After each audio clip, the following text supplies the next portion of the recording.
Welcome to Podcasts on Demand, a continuing medical education activity. This activity includes the most recent and current clinical data presented by leading experts. If you are seeking continuing education credit, please review the disclosures and the requirements for successful completion of the activity prior to listening to the podcast. A link is found in the podcast description that can direct you to this information. Thank you for joining us for the EHA conference coverage, Clinical Clips in Myelofibrosis. My name is John Mascarenhas, and I'm a professor of medicine at the Icahn School of Medicine at Mount Sinai and the director of the Center of Excellence for Blood Cancers and Myeloid Disorders. In this clinical clip, I will provide expert interpretation of new and emerging data on the pathophysiology, diagnosis, and treatment of myelofibrosis presented at the 2024 European Hematology Association Hybrid Congress in Madrid, Spain.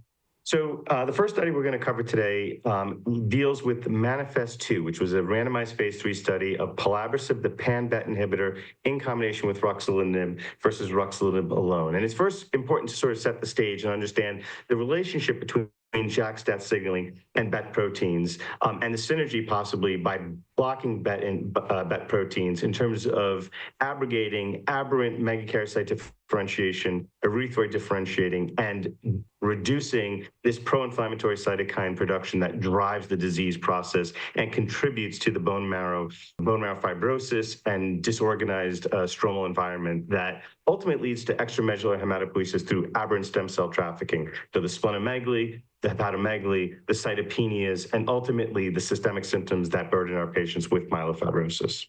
So the MANIFEST-2 compared ruxolitinib plus placebo versus ruxolitinib plus pelabresib in a randomized phase 3 setting in patients who were intermediate or high-risk disease and JAK inhibitor naive. And then when looking at biomarkers, there was significantly further reduction in biomarkers that are inflammatory and known to drive the disease. Those are NF-kappa B regulated gene sets, particularly IL-6, IL-8, and TNF-alpha, were all more significantly reduced with the combination of pelabresib with ruxolitinib than ruxolitinib alone. We also saw from other biomarkers that there was an improvement in terms of reduction in reticulin fiber density, distancing of megakaryocytes, CD61 stained megakaryocytes, and an increase in CD71 erythroid progenitor cell proportion. So also tying in with the clinical benefits that we saw in terms of improvements in anemia. And there was a significantly greater reduction in JAK2 V617F VAF at week 48 with the combination compared to ruxolitinib alone. Importantly, when pelabresib is combined with ruxolitinib, we did not see significantly increased toxicity concerns. So there was a more frequent treatment-emergent thrombocytopenia profile, also dysgeusia and diarrhea that was mostly grade 1 and 2 and transient in nature and rarely led to dose modification or dose discontinuation. So this was a really well-tolerated combination partner with ruxolitinib. In fact, there were less grade 3-4 treatment-emergent adverse events in the combination arm and the single agent arm.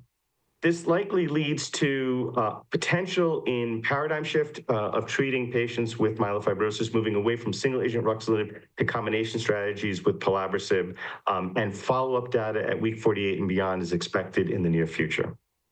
The second abstract we're going to cover is that of pacritinib, which is a selective JAK2, IRAK1, ACVR1 inhibitor that spares JAK1, and this is a drug that's now approved in the U.S. for patients with myelofibrosis with platelet counts less than 50,000, but is NCCN endorsed for patients with any platelet count after ruxolitinib failure, or because of its ACVR1 inhibition potential for patients with anemia as well. So here we did a retrospective study looking back at outcome measures of spleen response, symptom improvement, PGIC, patient global impression of change, as well as transfusion independence with pacritinib-treated patients versus BAT at week 24. And you can see in each case, pacritinib was superior to the BAT arm, which was, in half the cases, low-dose ruxolitinib was superior across all these outcome domains, including transfusion independence. And this has been linked again to ACVR1 inhibition and modulation of hepcidin expression as a means of controlling iron availability for erythropoiesis. On the right, you'll also see that no matter which domain of symptoms one looks at, pacritinib outperformed BAT when looking at physical function symptoms, spleen-related symptoms, and cytokine related symptoms. We also looked at the role of monocytosis in myelofibrosis patients treated with pacritinib versus BAT in the PERSIST study. Monocytosis is a recognized adverse prognostic marker. And patients with CMML may be an interesting and appropriate patient population to treat with pacritinib. So in this study, we divided the patients based on whether they had monocytosis versus did not have monocytosis in purple and in blue, respectively. And you can see that there was really no difference, despite its adverse prognostic influence in terms of spleen volume reduction. In fact, if anything, symptom reduction was better in those patients with monocytosis, but generally the patients did just as well with pacritinib, even with the presence of this adverse prognostic marker of monocytosis. On the right, if you look at the change in hemoglobin over time, the majority of patients had an improvement in hemoglobin over baseline rather than a decrement with pacritinib, even in patients with monocytosis. Further looking at the impact of pacritinib treatment on symptoms in patients with thrombocytopenia who require red cell transfusion. So this is looking at patients who have both thrombocytopenia and anemia. And again, making the point that pacritinib in blue at 200 milligrams twice daily, the approved dose, when compared to BAT in gray, or even just those patients from BAT that got low-dose ruxolitinib, was superior in terms of improvement in physical function symptoms, spleen-related symptoms, and cytokine-related symptoms. In another abstract looking at real-world treatment patterns and outcomes in patients with myelofibrosis treated with pacritinib in the U.S. Again, it's approved for less than 50,000, but can be used and endorsed by the NCCN irrespective of platelet count, particularly in patients who have failed prior lines of therapy. And that is exactly what we're looking at here. So in this retrospective study of outcomes, we were interested to understand what were the outcomes of patients who had both thrombocytopenia and anemia. And you can see this was subdivided by and color-coded by number of prior lines of therapy, and then depth of thrombocytopenia, and then stratified by hemoglobin greater than 8 or less than 8. And then the take-home message are the plots on the right or in the middle, really showing that, irrespective of the baseline platelet count on top or hemoglobin on bottom, there was stability over time in those patients treated with pacritinib in real world in platelet count and hemoglobin. And in fact, over time, you can see an improvement in median platelet count and hemoglobin in those patients treated with pacritinib, sort of, again, providing confidence in the ability to deliver this drug safely in these patients with even dual cytopenias, and that there was no significant reduction in outcome, despite the fact that both anemia and thrombocytopenia are well-recognized adverse survival outcomes. This did not impact outcome in an adverse fashion in patients treated with pacritinib in the commercial space. The next abstract that we're going to talk about, I think, is a very important abstract in the setting of patients with polycythemia vera. This was presented by Jean-Jacques Kalajian, and this is data coming from the studies with ropeg interferon versus best available therapy, which is mostly hydroxyurea, and long-term follow-up from the Conti-PV study, which ultimately led to the approval of ropeg interferon. And this was looking at the relationship between molecular response in JAK2V617F reduction and event-free survival, which was defined as thrombosis, progression to MF or AML or death. And you can see that there was a difference in patients that were treated with ropeg interferon versus ropeg interferon that had a response, a molecular response, versus those that did not in blue in terms of this outcome measure of event-free survival. So it's a composite outcome measure, but it's an important measure for patients with PV that are worried about these thrombotic events and progressive events, in which the attainment of a molecular response with interferon did translate to improved event-free survival. So more data demonstrating, in addition to data we have previously with ruxolitinib in PV through the MAGIC PV study, that molecular responses matter, and even a 50% reduction in JAK2V617F VAF can correlate with an outcome measure that matters to patients, such as event-free survival. The next abstract we're going to talk about is a novel drug called elritercept, otherwise known as KER-050. This was a study that was led by Claire Harrison called the Phase 2 Restore study. And this is a drug that inhibits activins as well as important growth-derived GDF, growth-derived factors that are important as TGF-beta superfamily members in modulating normal hematopoiesis, erythropoiesis, and even thrombopoiesis, and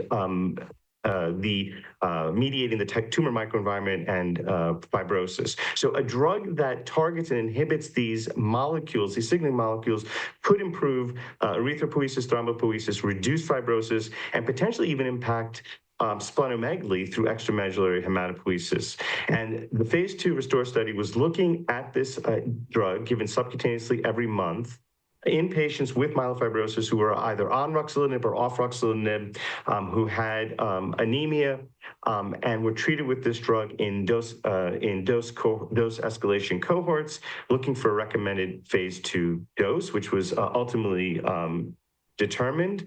And what this study showed was that from a biomarker perspective, there was clear evidence of improvements in erythropoiesis by improvements or increases in soluble transferrin receptor percentage, reticulocytes, and ultimately hemoglobin. So this drug was able to improve hemoglobins and reduce transfusion burden in this early look at this dose escalation phase before it expands, and was a very well-tolerated drug with minimal side effects, and even had improvements associated with it, both from a symptom perspective and spleen perspective, suggesting that this drug may do more than improve anemia and thrombocytopenia, but may also affect the bone marrow function and ultimately the consequences of extramedullary hematopoiesis and symptomatology.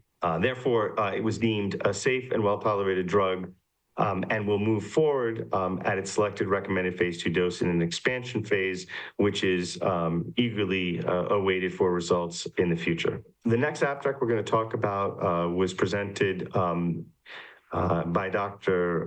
Celia, and this is I would say an important abstract that brings in the biology and the recent understandings of the mechanisms that drive myelofibrosis, and much of it has come from her own laboratory, dissecting out the contribution of the stromal cells, particularly mast cells and basophils, and the production of TNF-alpha that drives the NF-kappa B pathway, which is a pathway of interest and a target for drugs like BET inhibitors, that ultimately culminates in the overexpression of galectin-1, which has previously been shown to be an important modulator of inflammation and the suppression of anti-inflammatory responses, and likely plays a role here as it was dissected out as an important mediator, both in murine modeling and in human cells from patients with myelofibrosis, significantly upregulated, driven by TNF-alpha, driven by these stromal cells, and in her modeling, when using a blocking antibody, regress the fibrosis and the extramedullary features of the disease, suggesting that this is really not just an important molecule, but a targetable molecule that will likely translate into clinical trials targeting galectin-1. Again, a downstream marker, NF-kappa B, driven by TNF-alpha, creating this perfect storm that continues to self-perpetuate the clone through this inflammatory circuitry. The last study we're going to talk about is an important study in the context of transplantation for myelofibrosis. This is a study from the German group, looking back retrospectively at over 80 patients who received a reduced intensity conditioning transplant for myelofibrosis with busulfan conditioning, and separating the patients and their outcomes based on whether they ever received pre-transplant JAK inhibitor therapy or received only pre-transplant reduced JAK inhibitor therapy, or peri-JAK inhibitor therapy, so pre and post for almost a month after transplant. And this is important because we often use JAK inhibitors en route to a transplant, and there's conflicting data on to the extent in which a JAK inhibitor actually improves transplant outcomes. I think most of us recognize that intensive pre-transplant JAK inhibition reduces spleen, inflammatory markers, improves performance status, and likely makes patients a better candidate for transplant. But what this study demonstrated, looking at biomarkers through the treatment period, was that there was an advantage to peri-transplant JAK inhibition. So also demonstrating that peri-transplant JAK inhibition was associated with improved or greater immune reconstitution with B cells as well as gamma delta T cells and NK cells with less acute GVHD and less risk of relapse. So for the first time, again, retrospectively, in a relatively small cohort of patients, it would appear that there is a benefit over pre-transplant JAK inhibition, and definitely over no JAK inhibition in terms of this peri-transplant JAK inhibitor approach. And in this series, most of the patients received ruxolitinib, but there were patients who received fedratinib and other JAK inhibitors. So it really, I think, enforces the idea that we really need a prospective study comparing the use of peri-transplant JAK inhibition to improve our transplant outcomes for those patients with myelofibrosis that go on towards this, the only, I should say, this modality that offers the only potential for cure in this disease. So thank you again for joining us for the EHA conference coverage, Clinical Clips in Myelofibrosis. Please be sure to click on the landing page for this activity to claim your AMA, ABS, ANCC credit, access downloadable slides, as well as other topic segments and case scenarios. Thanks very much. We hope you found this podcast useful and educational. To receive continuing education credit and to download your printable certificate, please go to the activity page at practice.cme.com to complete the post-test and evaluation to receive continuing education credit.